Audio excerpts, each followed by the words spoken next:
ఇది అన్న గతంలో నేను కూడా అన్నా, నేనైతే చాలా మంది పట్టించుకోలే. తర్వాత వాళ్ళ చెల్లె అయిపోయింది, చెల్లె దాకా చెల్లె అయిపోయింది.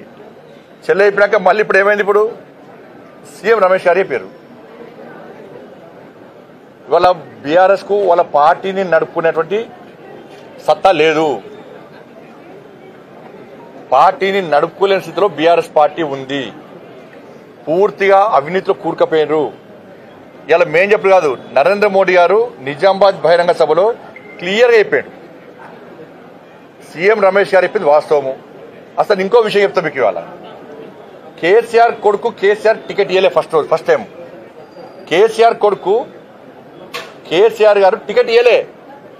అక్కడ సుధాకర్ గారు పోటీ చేస్తే ఇదే కేసీఆర్ కొడుకు పోయి సీఎం రమేష్ గారు కలిసి, నాకు మొన్న పార్లమెంట్ కలిసినప్పుడు ఇప్పుడు సీఎం రమేష్ గారు చెప్తే సీఎం రమేష్ గారు వచ్చి కేసీఆర్ కలిసారు. అరే కేటీఆర్ పోటీ చేస్తారంటే వద్దు అక్కడ గెలవడు అని చెప్పన్నారు. అక్కడ కేకే మహేందర్ గారు గెలుస్తారు, ఈయన గెలవడు అన్నారు. గెలవడు అన్న ఏం చేశారు, సీఎం రమేష్ గారు ఎట్లా ఒప్పించారు, కేసీఆర్ గారు ఒప్పించి సుధాకర్ గారు డ్రాప్ చేయించారు. అప్పుడు పరిస్థితి ఏంది, కేసీఆర్ పరిస్థితి, కేసీఆర్ కొడుకు పరిస్థితి ముడతల షర్టు, రబ్బర్ చెప్పులు, ఆ ఫోటో చూసినమైతే అది. అప్పుడు సీఎం రమేష్ గారే ఆర్థిక సాయం చేసిండు. సీఎం రమేష్ గారే ఈ కేసీఆర్ కొడుకు ఆర్థిక సాయం చేసిండు.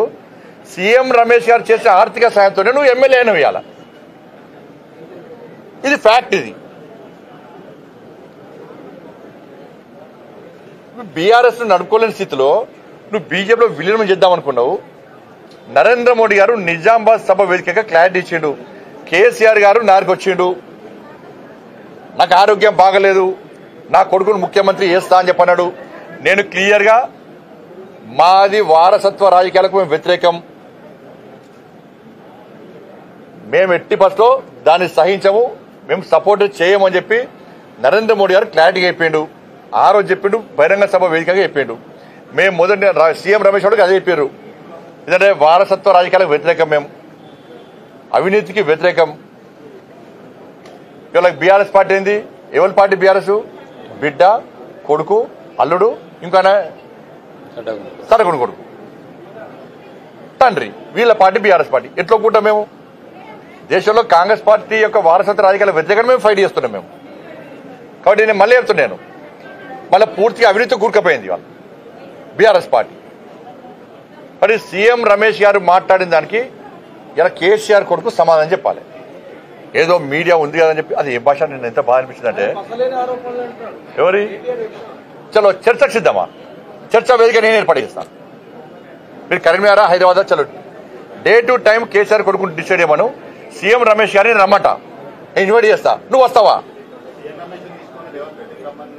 రేవంత్ రెడ్డికి సంబంధం తప్పించుకునే మాటలు చెప్పకు, మళ్ళా నువ్వు తప్పించుకునే మాటలు ఏదో అందరు ఇంటర్వ్యూ అని చెప్పకు. నువ్వు సీఎం రమేష్ గారు సవాల్ చేసి నీకు సీఎం రమేష్ గారిని నేను ఇన్వైట్ చేస్తా, కరీంనగర్ వేదికనా హైదరాబాద్ వేదికనా చర్చకు నువ్వు సిద్ధమా?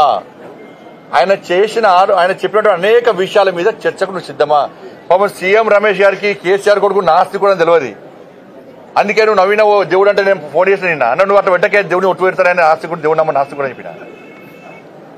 చర్చకు సిద్ధమా కేసీఆర్ కొడుకు చెప్పు, వేదిక మేము ఏర్పాటు చేస్తాం. దానికి కావాలి తప్ప వాళ్ళ దీనికి రేవంత్ రెడ్డి గారికి సంబంధం ఇలా. ఆ భాష ఏందన్నా, నిన్న ప్రభుత్వం శాతకంతనం ముఖ్యమంత్రి ఎవరన్నా కానీ అన్న, అరే హౌలే అట, అరే హౌలే కలెక్టర్లు నిన్న కలెక్టర్ కానీ వన్ అయ్య కానీ కలెక్టర్ కానీ వన్ అయ్య కానీ అట, పోలీసోడు. ఇది కేటీఆర్ కొడుకు వాడే భాష, ఇది కేసీఆర్ కొడుకు వాడే భాష. కలెక్టర్ కానీ వన్ అయ్య కానీ అట, ఇది అన్ని భాష. ఇది తెలంగాణ భాషనా? ఇది తెలంగాణ యాసనా? ఇది ఇంత అహంకారం ఎందుకు? కనీసం సంస్కారం లేదు, సంస్కారహీనుడు నువ్వు.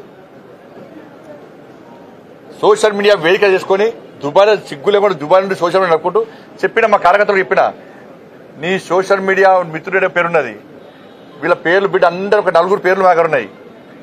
మాకు వ్యతిరేకంగా, మా పార్టీకి వ్యతిరేకంగా కాంగ్రెస్ పార్టీ వాళ్ళు అంటే భరిస్తారు. వాళ్ళు రాహుల్ గాంధీ తిట్టా భరిస్తారు, ముఖ్యమంత్రిని హరే అవులోన భరిస్తారు, వాళ్ళ పార్టీని తిట్టా భరిస్తారు. చాలాగానే వాళ్ళు కాంగ్రెస్ వాళ్ళు.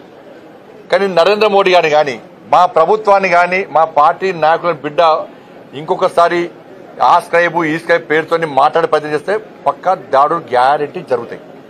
పక్క నేను హోమ్ మినిస్టర్ చెప్పొద్దు, కానీ నీ అరాచకం పెరిగిపోతుంది. దాదాపు 100 సోషల్ యూట్యూబ్ ఛానల్ పెట్టుకొని అడ్డదారిలో సంపాదించిన పైసలు వాళ్ళకి వెచ్చించి వాటి ద్వారా ఏదో చేయాలని చూస్తున్నావు. ఏం కాదు, దాంతో చేస్తున్నావు. అధికారానికి వచ్చినావా? ఉన్న సీట్లు వీకినాయి. నేను మా కార్యకర్తలు కూడా చెప్తున్నాను, ఈ కేసీఆర్ కొడుకు యూట్యూబ్ ఛానల్ వేదికగా తప్పుడు వ్యాఖ్యలు చేస్తున్నాడు, తప్పుడు ప్రచారం చేస్తున్నాడు. ఎక్కడికక్కడ అడ్డుకోని, దొరికిన అడ్డుకోని, చలో కేసులు అయితే కేసులు అని. అరే మోడీ గారు మీ ఇష్టం వ్యాఖ్యలు చేస్తారు. హోమ్ మినిస్టర్ చెప్పొద్దు నేను, కానీ నువ్వు నీ హద్దు మీరిపోతున్నాను.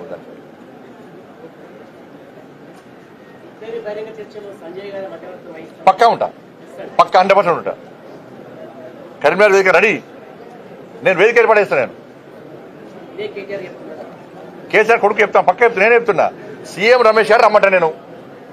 సీసీ ఫుటేజ్తో సహా 10 సంవత్సరాల నుంచి కాంట్రాక్టులతో సహా, నువ్వు చంపిన కమిషన్లతో సహా, నువ్వు పాల్పడ్డ అవినీతితో సహా అన్ని తీసుకొని ఆయన వస్తాను రెడీ ఉన్నాడు. నువ్వు ఎప్పుడొస్తావో టైము డేట్ ఫిక్స్ అయ్యి, నువ్వు మళ్ళీ దీన్ని తప్పించి ప్రజల దృష్టి మళ్లించడానికి, మీడియా అటెన్షన్ డైవర్ట్ చేయడానికి నువ్వు మళ్ళీ వేరే పెడితే నేను పబ్లిక్ క్షమించాను. మెయిన్ డేట్ అయితే రాడు కదా ఆయన. ఏ డేట్ అంటే ఆ డేట్ రెడీ. నేను సీఎం రమేష్ గారు రమ్మని బాధ్యత పక్క ఏ బాధ్యత చేసుకుంటా, పక్క 100%.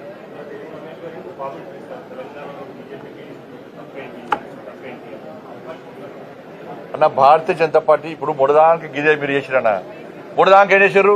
బీఆర్ఎస్ బీజేపీ ఒకటి కుంకుమం వచ్చారు. బీఆర్ఎస్ బీజేపీ ఒకటి ఇవాళ వాస్తవం బయటపడ్డది లేదా? ఇది మేము మొత్తుకొని కాదనంటే కొద్దిగా మీడియా ఇవ్వబడుతుంది, ఊళ్ళలో ప్రచారం చేస్తుంది, మా కుంభముడికి వేయాలి. ఇంకా దరిద్ర పాడుతో మేము పెట్టుకుంటామంటే కూడా వినపోతుంది మీరు. ఇలా వాస్తవాలు బయటపడ్డాయా లేదా? ఇప్పుడు మళ్ళీ మన కొత్త దుకాణం పడవద్దు, మళ్ళీ టీడీ పడబడుతుంది. మళ్ళీ మేము తెలంగాణ రాష్ట్రంలో మేము అహంకారంతో చెప్తలేము. తెలంగాణ రాష్ట్రంలో భారతీయ జనతా పార్టీ స్వతగా పోటీ చేస్తుంది. నరేంద్ర మోడీ గారి చరిష్మా, నరేంద్ర మోడీ గారు ఈ తెలంగాణ రాష్ట్రంలో అమలు చేస్తున్న సంక్షేమ పథకాలు, అభివృద్ధి, ఇవాళ బీఆర్ఎస్ పార్టీకి వ్యతిరేకంగా ఏ విధంగా నిర్ణయించుకున్నారో అతి తక్కువ సమయంలో కాంగ్రెస్ పార్టీ ప్రజా వ్యతిరేకత చూరకున్నది. కాబట్టి ప్రజల లోపల చర్చ జరుగుతున్నది ఆల్రెడీ. ఏమనంటే ఒక్కసారి భారతీయ జనతా పార్టీకి అవకాశం ఇవ్వాలి. అందరికీ ఇచ్చాం అధికారం, బీజేపీకి ఇద్దాం అవకాశం. అందరికీ ఇచ్చాం అధికారం, బీజేపీకి ఇద్దాం అవకాశం అనేటువంటి ఆలోచనతో ప్రజలు ఉన్నారు. కాబట్టి తప్పకుండా మేము ఈ ఎన్నికల్లో గెలవబోతున్నాం. స్థానిక సంస్థల ఎన్నికల్లో కూడా మేము గెలవబోతున్నాం. స్థానిక సంస్థల ఎన్నికలు ఎందుకు గెలవబోతున్నాం అంటే నాకు క్లారిటీ చెప్పురాను మీరు. రాష్ట్ర ప్రభుత్వము ఈ ఎన్నికలు ఎందుకు నిర్వహిస్తున్నది చెప్పండి, చెప్పరానయ్యో. రాష్ట్ర ప్రభుత్వము ఈ ఎన్నికలు ఎందుకు నిర్వహిస్తున్నది? ఏ నిధులు? మరి కేంద్రంలోకి వచ్చినంత మరి ఓట్లు ఎవరికి వేయాలి? మాకేయాలి కదా. కేంద్ర నిధుల కోసమే ఎన్నికలు చెప్తున్నారు. మరి ప్రజలు ఓలో ఒకటి ఇచ్చే నిధులు ఇచ్చే కేంద్రాన్ని కొట్టిస్తారా, రాష్ట్ర ప్రభుత్వం కొట్టిస్తారా? ఇక డైరెక్ట్ ఇప్పుడు మీరు అన్నారా లేదా కేంద్ర నిధులు చెప్పండి. ఇవాళ గ్రామాల్లో చర్చకి అదే జరుగుతుంది అన్నారు.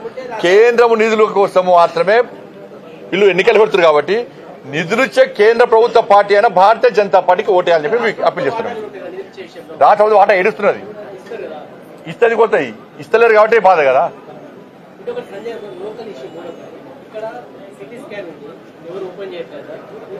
ఇప్పుడు అందుకే అయిపోయినాం మేము.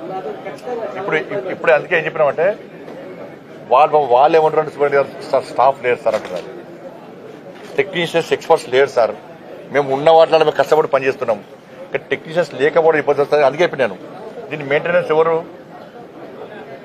రాష్ట్ర ప్రభుత్వం చేయాలి.